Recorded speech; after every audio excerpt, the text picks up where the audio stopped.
A lot of people are still having trouble even finding a PlayStation 5, and people are talking about the PS5 Pro. Obviously, there's no problem with speculation, but given it's early enough, maybe it's a good time to put some stuff out into the world that we hope not to get stuck with, let's say. Hi folks, it's Falcon, and today on gameranx, 8 things we don't want with PlayStation 5 Pro. Starting off with number 8, and this is... it's basic, but it also feels like it needs to be said. We do not want the PlayStation 5 Pro not to have proper 4K 60 FPS. This is the bare minimum. If we do get a PS5 Pro, and at that point that's still a big if, we know nothing you don't know, it's got to be able to play games at real 4K resolution at 60 frames per second. Right now, not many PS5 games, even exclusives, run at an actual 4K resolution. A lot of them are upscaled or run at variable resolutions to keep the frame rate stable, and for people who want to experience 4K on a console, that's just not good enough. This will probably get better over time as developers master the hardware. Like, we're not trying to hate on Sony or the devs or anything, but just saying. Like, we're not asking for the elimination of performance resolution modes either. We just want the high resolution modes to actually be 4K rather than not 4K. Like, a lot of the games do manage to hit 4K, but they do compromise on the frame rate. And we'd like to see 60 frames per second at a minimum for pretty much every PS5 Pro game in the future. Once you go 60 FPS, it's hard to go back, and some of these games look really amazing in 4K, but that smooth motion just feels more important. Without actual 4K 60 FPS support, there's not really a reason for PS5 Pro to exist. Once it does come out, I think it'll be pretty safe to assume it'll do this, but the big question really is if we will even get one. No one has said anything about PS5 Pro officially at this point in time. At number 7, I would really not like to see them release it too early. Like, there's not really any need for an incremental update now in 2022, or even next year in 2023. While, yes, I would very much like it if a PS5 Pro existed with 4K 60 FPS, I kinda don't want to see them just give us that. And then there's the other thing that I mentioned right at the beginning. There's still people looking for a regular PS5. Like, this is not a widely adopted platform. Not due to demand, of course, it's more due to the various chip shortages that have plagued its life cycle thus far. But yeah, Sony needs to wait till at least 2024.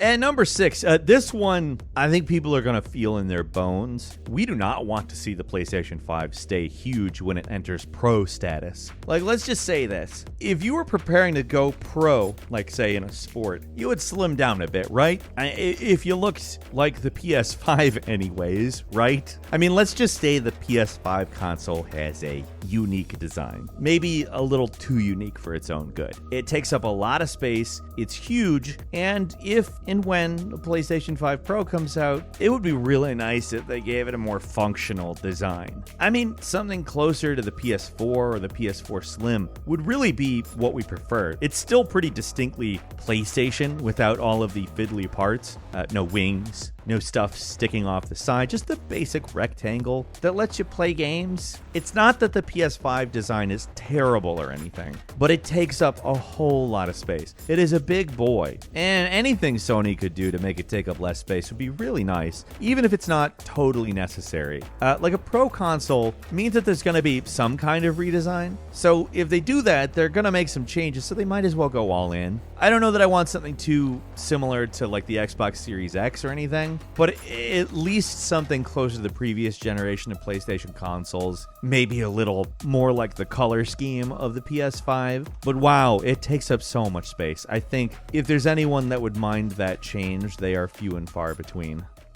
At number 5, we really don't want to see a tiny hard drive. Like, along those performance lines, there are a few other improvements we'd like to see. Probably the most glaring flaw in the current model of PS5 is the storage space. It is very limited, with only about 667 gigabytes of actual storage, which sounds like a lot if you remember, like, the PS3 days, but it doesn't sound like a lot if you've installed any of the more recent Call of Duty games. Like, Warzone takes up nearly 100 gigabytes of space space all by itself. That's nearly a sixth of the available storage. So having some kind of improved capacity would be beyond appreciated. 2 terabytes of solid state storage would be like a huge difference. If Sony thinks that would add too much to the price point of the PS Pro potentially, with a lot of P's in that sentence, they could at least make it so swapping out the internal hard drives was less of a pain. But also keep in mind, that kind of storage is getting cheaper fast. So if they wait till 2024, it might be pretty good in terms of price. So while it's certainly nice to use an external hard drive, which works well and is relatively painless to use, it would be really nice to have more internal storage. While we're on the subject of that, a little more RAM would be really handy too. The PS5 currently has only 16 gigabytes of RAM. You could really bump that up to 24 or even 32, and that would really improve the overall performance of the console. Neither of these things are what we would consider essential upgrades, but this is stuff that would be really good in terms of making PS5 Pro look enticing. At number 4, no 8K launch games. I know a lot of us don't have 8K TVs, but they claim that the PS5 is an 8K console, and we've yet to see any 8K games. I don't even know if I care a whole lot about this one, because again, like, just to have 4K 60 frames per second would be really nice, but like, they were making some claims that would be nice to see them deliver on in some capacity. And number 3, we don't want to see the same compromised ray tracing options. Considering that the PS5 struggles just to hit 4K, it should come as no surprise that ray tracing doesn't really stand a chance. For a feature that was so heavily marketed back when the PS5 originally first came out, I rarely even bother with ray tracing modes in games because the performance hit just isn't worth it most of the time. That's just me. There's a lot of people who are fine with 30 frames per second with ray tracing enabled, and I guess it depends on the type of game, but for a lot of them, the sacrifice is it's too much. With a PS5 Pro, maybe ray tracing can be more of a reality than the theoretical thing we've seen. I mean, compared to previous points, this one is a little more in the realm of wishful thinking, but it just depends on how much technology improves over the next couple of years. With AMD having their own DLSS stuff and hardware that actually supports it, maybe ray tracing on consoles at 60 frames per second is going to become possible. We already have a few games that offer higher frame rate ray tracing, like Marvel Spider-Man, but that's still pretty rare, and the rest of the game's graphics kind of suffer as a result. So what we would really like to see is 4K ray tracing at 30 frames per second with HD ray tracing, meaning like probably comparable resolution to what you see now, but locked at 60. That'd be great. If a PS5 Pro comes out in the next year or two, that's unlikely, but once we start pushing a little further than that, it starts getting a little more enticing as a reality. And number 2 is a $700 price point.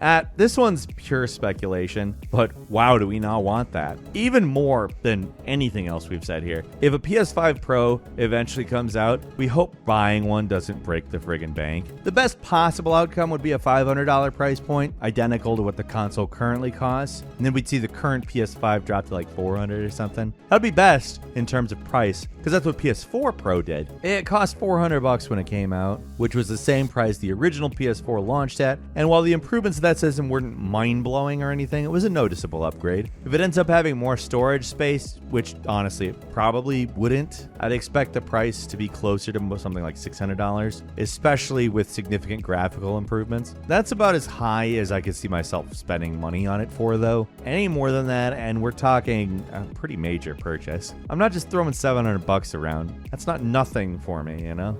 Yeah, I get that there are people who routinely buy phones for $1,000 these days, but I don't. Staying around $500 or $600, it'd be a lot better. I mean, that's still no small amount of money, but if prices absolutely have to go up, it should be a relatively small price bump. And finally, an inability to find and or buy one. Now, the PS5 getting still tough going. Chip shortages are still a thing. Even if we're starting to see things improve on that front, it's still a problem. And the last thing we'd want to see is for PS5 Pro to come out and then be forced to deal with the same shortages, like because the raffle thing and the refreshing of the online stores for hours on end to order one, it just sucks. And then just talking about the people scalping them, selling them for like $1,200, that's too much to pay for a gaming console. Maybe a PC because a PC can do other things and is a necessity for modern life. Maybe larger dollar tickets for that are okay. That's what I'm telling myself anyways. No, I use my costs more than even the hypothetical scalper price I assigned to the PS5 here. PC. I use it all the time for plenty of stuff other than gaming. And it games pretty well. Still a pain to get a PS5 though. Like if I needed to replace mine, it would be a problem that I don't want to deal with, because even on the warranty end of things, I don't know what's going on. I would just hope that we don't have to go through all that trouble a second time. The fact the standard system's still so hard to find is probably the biggest reason I hope they hold off on PS5 Pro, but people expect this system to have a pretty long console life, and all that could change in just a few years. The longer they take to make a Pro version of the console, the more likely it is that shortages are going to finally end, so getting a PS5 would no longer be like a really frustrating experience. So once that's not a problem anymore, maybe then they can start thinking about PS5 Pro, because if the new console is as hard to get as the current one, yeah, thanks, but no thanks. I'll stick with the old one. Life is a little too short for doing that again. That's all for today though. Leave us a comment, let us know what you think. If you like this video, click like. If you're not subscribed, now's a great time to do so. We upload brand new videos every day of the week. Best way to see them first is of course a subscription, so click subscribe. Don't forget to enable all notifications, and as always, we thank you very much for watching this video. I'm Falcon. You can follow me on Twitter at Falcon the Hero. We'll see you next time right here on Game Ranks.